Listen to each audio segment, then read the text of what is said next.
5 signals that often appear before a Forex sell-off. Signal 1. Weak data gets ignored.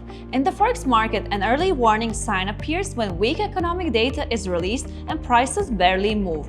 Inflation may come in worse than expected, or growth numbers may disappoint, yet the currency holds its ground. This behavior usually points to excessive optimism, where market has become too comfortable and is waiting for a stronger trigger before adjusting. Signal 2. Sharp moves with thin liquidity.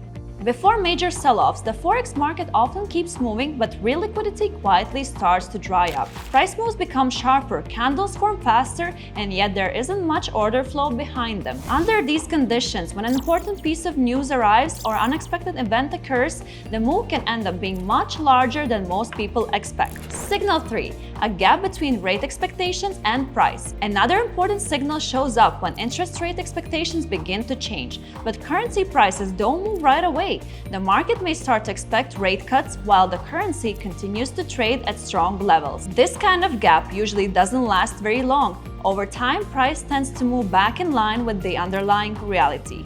Signal 4. Strange moves in safe haven currencies. Before major downturns, currencies like the US dollar, the Japanese yen, and the Swiss franc often started acting differently.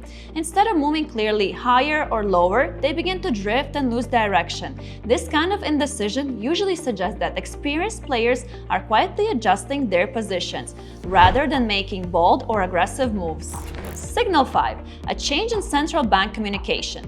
Alongside price action and currency behavior, communication from central banks also begin to shift. Central banks play a big role in Forex. When policymakers start sounding less sure about the outlook and keep stressing that decisions depend on incoming data, it usually shows that uncertainty is growing at the policy level.